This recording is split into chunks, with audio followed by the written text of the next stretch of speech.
Shiv Shakti YouTube channel पर माध्यमिक शिक्षा परीक्षा 2022 विषय हिंदी कक्षा 10 का मॉडल टेस्ट पेपर जो बोर्ड परीक्षाओं और अर्धवार्षिक परीक्षा के लिए अति उपयोगी है। इसमें 2 घंटे और 45 मिनट का होगा ये और 80 अंक है। पहले अपठित गद्यांश है। अपठित गद्यांश के अंदर पहला सवाल है, श्रद्धा को कैसे भाव बताया गया है? कैसा भाव? सामाजिक। जिस समाज में सदाचार पर श्रद्धा और अत्याचार पर क्रोध प्रकट करने के लिए लोग तत्पर रहते हैं, उस समाज को कैसे समझा जाएगा? जागृत। श्रद्धा अपने भाव में किसको सम्मिलित करना चाहता है? सारे संसार को। समाज के प्रतिनिधि के रूप में हम किसे प्रकट कर सकते हैं? श्रद्धा को। गद्यांश का उचित शीर्षक श्रद्धा का महत्व।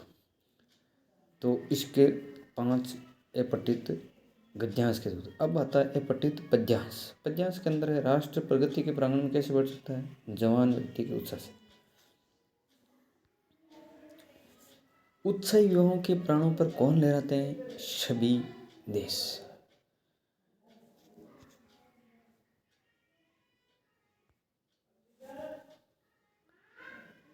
कवि ने पर्वत को देखकर क्या नहीं करने के लिए कहा है? उसे देखकर नहीं रुकने के लिए। झुकना और रुकना किसकी बातें होती है? कायरता की। देश, धर्म और मर्यादा की रक्षा का व्रत किससे लेना है? युवाओं को। जाट पंचम की मूर्ति पर के आसपास के तालाब में पानी क्यों भरा गया? ताकि नाग सूख न पाए, इसलिए। शाना शाना हाथ जोड़े शीर्षक यात्रा वर्तमान में कहाँ का वर्णन किया गया? हिमालय पर्वतमाला का वर्णन किया गया। रिक्त स्थानों की पूर्ति कीजिए। संज्ञा के 3 प्रकार। ये तो बिल्कुल सरल क्वेश्चन। वैसे सरल क्वेश्चन आएंगे व्याकरण से और ये छोटे क्वेश्चन आएंगे, कुछ बड़े भी आएंगे। संज्ञा के स्थान पर प्रयोग होने वाले शब्द सर्वनाम कहलाते हैं। राम फल खाता वाक्य में सकर्मक क्रिया है, क्योंकि राम फल लाता है, तो इसके अंदर क्रिया को हम क्या किसे प्रश्न करने पर उत्तर आ जाएगा हमारे कि क्या लाता है? फल लाता है। इसका मतलब ये क्रिया सकर्मक है। अनुचित शब्द में अनुपसर्ग लगा है। जो शब्द या शब्दांश सार्थक शब्दों के अंत में जुड़ते हैं उन्हें प्रत्यय कहते हैं। जो बाद में अंत में जुड़ते हैं उसे प्रत्यय कहते हैं, और जो पहले जुड़ते हैं उसे उपसर्ग कहते हैं। स्वर का स्वर में मेल होने पर स्वर संधि होती है। अब अति लघु उत्तरात्मक प्रश्न जो हमें करने हैं 2-3 लाइनों के। तो संधि व समास में अंतर पूछा गया है। तो लगभग 20 शब्द यानी 2 पंक्तियां या 3 पंक्तियां, लास्ट 2 या 2 से अधिक वर्णों के मेल को तो संधि कहते हैं, और शब्दों के 2 या 2 से अधिक शब्दों के मेल को या संयोग को समास कहते हैं। अब आता है बहुव्रीहि समास की परिभाषा लिखिए। जहाँ कोई पद प्रधान न हो और समस्त पद के दोनों शब्द मिलकर कोई विशेष अर्थ प्रकट करे उसे बहुव्रीहि समास कहते हैं। अंधे, अब ये मुहावरा, अंधे की लाठी होना मुहावरे का अर्थ है एकमात्र सहारा होना। उल्टा चोर कोतवाल उलटे लोकोक्ति का अर्थ है अपनी गलती न मानकर सामने वाले को ही दोषी ठहराना। एक कहानी ये भी पाठ की, लेखिका के पिता क्या नहीं चाहते थे? लेखिका के पिता अपने बच्चों को घर गृहस्थी या चूल्हे चौके तक सीमित नहीं रखना चाहते थे। उस्ताद बिस्मिल्लाह खां धर्म के प्रति क्या सोचते थे? बिस्मिल्लाह खां की इस्लाम के प्रति गहरी आस्था थी, लेकिन वे काशी विश्वनाथ और बालाजी के प्रति भी गहरी श्रद्धा रखते थे। लेखिका को बाल गोविंद भगत पागल जैसे क्यों लगे? क्योंकि उनका एकमात्र बेटे की मौत हो जाने पर वह पतोह यानी पोते की बहू को रोने के बदले उत्सव मनाने को कह रहे थे। इस कारण उन्हें ये पागल से लगे। कन्यादान कविता में स्त्री के लिए बंधन किसे बताया है? वस्त्र और आभूषण को स्त्री के लिए बंधन बताया। कवि ने छाया को छूने से मना क्यों किया? कवि ने छाया को छूने के लिए इसलिए मना किया क्योंकि बीते दिनों की मधुर स्मृतियाँ वर्तमान जीवन के क्षणों में आकर उसे परिवर्तित नहीं कर पाती है, बल्कि दुख देती है। इसलिए छाया को छूने को मना किया। बच्चों की दंतुरित मुस्कान कवि को कब अच्छी लगती है? जब कवि शिशु की आंखों में जब कवि शिशु की आंख से आंख मिलाकर मुस्कुराता है और दोनों आंखें परस्पर मिलती है, तब अच्छी लगती है। तब उनकी दंतुरित मुस्कान, जब वो मुस्कुराता तो अच्छी लगती है। हथियार बंद पहरेदार क्यों तैनात किए थे? जहाज पंचम की जो लाट की नाक थी, उसको बचाने के लिए, लोगों से पहरेदारी के लिए, नाग चोरी नहीं हो जाए, इसलिए वो तैनात करते थे। लेखक के पिता जब पूजा पाठ करते थे तब क्या करता था? जब पिताजी पूजा पाठ करते थे तब लगभग उसके बगल में बैठे आईने में अपना मुंह निहारा करते थे, और जब उनके पिताजी उड़ते उनको देखते तो वो शीशा पटक करके भाग जाते। सेनानी ने होते हुए चश्मे वाले को लोग कैप्टन क्यों कहते हैं? मतलब उत्तर लिखते हुए हमेशा कुछ प्रश्न के अंश लेना चाहिए। इसका उत्तर ऐसे लिखेंगे, सेनानी ने होते हुए भी चश्मे वाले को लोग कैप्टन इसलिए कहते थे क्योंकि उसके मन में देशभक्ति की भावना प्रबल थी। वह चश्मे वाला न तो सेनानी था न नेताजी का साथी था, फिर भी वह नेताजी सुभाष चंद्र बोस का बहुत सम्मान करता। वह सुभाष चंद्र बोस की बिना चश्मे वाली मूर्ति देखकर आहत था। वह अपनी ओर से चश्मा लगाता था। उसकी इसी भावना को देखकर लोग उसे कैप्टन कहकर पुकारते थे। अब आता बाल गोविंद भगत की दिनचर्या लोगों के अचरज का कारण क्यों थी? इसलिए क्योंकि वे एक साधु के अनुरूप थे। अतः उनकी दिनचर्या सरलता, सादगी और निस्वार्थ भाव से पूरी थी। वे प्रातःकाल उठकर 2 मील दूर स्थित नदी में स्नान करने जाते, वापस आकर गांव के बाहर स्थित पोखर के ऊंचे बीड़े पर अपनी खंजरी लेकर जा बैठते और प्रभु भक्ति के गीत गाते थे। गर्मियों में वे अपने आंगन में आसन जमा बैठ लेते और गांव के संगीत प्रेमी वहीं एकत्र हो जाते थे। अब आती है एक कहानी, ये भी आधार पर सन 1946-47 स्त्रियों की सामाजिक स्थिति पर अपने विचार लिखे। यानी जब देश आज़ादी के टाइम में स्त्रियों की कैसी दशा थी, तो सन 1946-47 के दिनों में आज़ादी के नाम पर स्त्रियों को उतनी स्वतंत्रता थी कि वे घर में आए लोगों के बीच उठे बैठे और देश की स्थितियों को समझे, परंतु घर से बाहर निकलकर हर हड़तालों, जुलूसों में भाग लेना, सड़कों पर नारे लगाना, यह उस टाइम में इतनी आज़ादी नहीं थी। वे शहनाई बजाने की कला में बिस्मिल्लाह खां कला के अमीन उपासक, तर्क सही, वे शहनाई बजाने में कला में प्रवीण व बेजोड़ थे। उन्होंने 80 वर्ष तक लगातार शहनाई बजाई। वे गंगा तट पर बैठकर घंटों रियाज करते थे।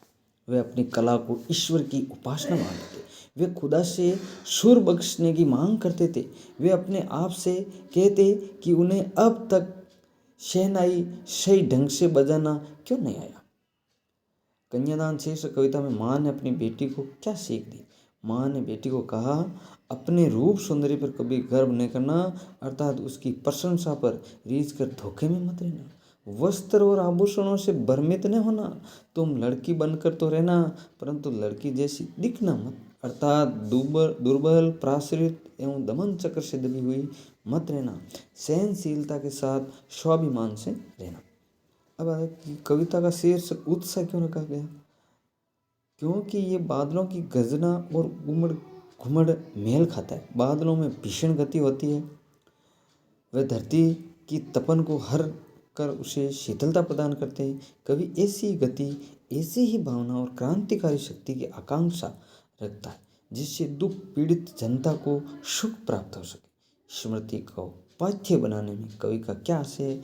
पाथ्य का अर्थ होता है रास्ते का भोजन, सहारा या संबल। आशय है कि कवि अपने बीते जीवन की मधुर एवं सुखद स्मृतियों के सहारे ही जीना चाहता है। अब थोड़े बड़े क्वेश्चन आ रहे हैं। मर्यादा न ले, ये उस सूरदास वाले पाठ के अंदर गोपियों के द्वारा कहा गया। गोपियाँ कहती है कि हम अगर चाहती तो आवाज़ लगाकर कृष्ण को बुलाती और वह इस वीर अग्नि को अपने प्रेम धारा से क्षण ही में बुझा देते। लेकिन जब श्री कृष्ण ने ही अपनी मर्यादा को लांघ दिया, तब हम किस प्रकार धैर्य धारण रखें। मेहनत कर भाषाओं का शेर किसे बताया और क्यों? ये मेहनत कर भाषाओं का शेर गंगटोक को बताया गया, क्योंकि इस पर्वत स्थल पर अपनी आवश्यकताओं को पूरा करने के लिए यहाँ के निवासियों को कड़ा संघर्ष करना पड़ता है। अनेक असुविधाओं के बीच भी वे अपना जीवन बादशाहों के समान मस्त अंदाज में बिताते हैं, इसलिए उनको मेहनत कर बादशाहों से कहा जाता है। और देखते देखते दिल्ली की काया पलट होने लगी। नई दिल्ली की काया पलट के क्या क्या प्रयत्न किए गए? नई दिल्ली की काया पलट करने की दृष्टि में सड़कों की मरम्मत करवानी होगी, उनके किनारे संकेत चिन्ह, बाएं पट किनारे उत्तम व्यवस्था की गई, सरकारी इमारतों पर्यटन स्थलों पर रंग रोगन किया गया, उनकी सजावट की होगी, ट्रैफिक पुलिस की सुव्यवस्था संबंधी मेहमान नवाजों की विशेष व्यवस्था की। लेखक की माँ को भोजन कैसे कराती थी? वे थाली में दही भात शांति और अलग अलग तोता मैना कबूतर हंस मोर आदि के बनावटी नाम से कौर बनकर यानी ग्रास बनाकर ये कहते खिलाती जाती, जल्दी खा लो नहीं तो उड़ जाएंगे। यशपाल के जीवन चरित्र या मनु भंडारी का जीवन चरित्र या कर्तृत्व व्यक्तित्व। कर्तृत्व का मतलब उनकी रचनाएं और जीवन के बारे में थोड़ा सा वर्णन। तो यशपाल का है वर्णन और नीचे हितुराज और तीर्थदास उन दोनों में से एक किसी का वर्णन करना। तो ऊपर मैंने यशपाल के जन्म 1903 और पंजाब की फिरोजपुर छावनी में हुआ था।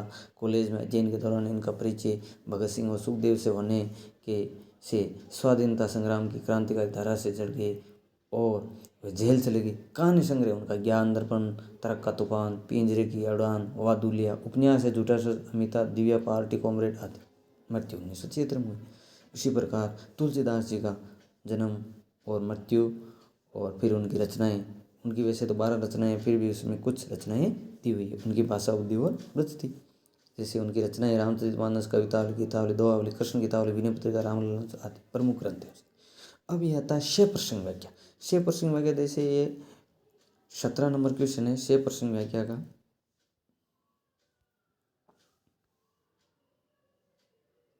तो इसके अंदर अथवा में आया है, एक तो बाल गोविंद भगत से लिया गया है और एक नौबत खाने की इबादत पाठ से लिया गया। तो इसकी पहले प्रसंग लिख देते हैं हम, मतलब किस पाठ से लिया गया, इसका कवि कौन है, फिर हम इसकी व्याख्या करेंगे। उसी प्रकार ये पद्य के अंदर 2 व्याख्याएं, उनमें से जैसे मन ही मन रे मांझ रही, ये सूरदास के प्रमर गीत की रचना है। तो इसमें प्रसंग इस प्रकार लिखना है कि प्रत्युत पद्यांश भक्त कवि सूरदास द्वारा रचित सूरसागर के प्रमुख गीत प्रसंग से लिया गया है। इस प्रकार इसकी ये प्रसंग लिख देना, फिर इसकी व्याख्या करना। उसी प्रकार ये सवाल भी आ रहे हैं, ये बड़े सवाल हैं, अथवा में आएंगे, दोनों अथवा में से एक सवाल आपको करना है। इसी प्रकार ये भी है, 2 अथवा के सवाल है, उसमें से एक सवाल आपको करना है। तो इस प्रकार ये फिर एक निबंध का सवाल है। तो इस प्रकार ये मॉडल पेपर बनाया गया।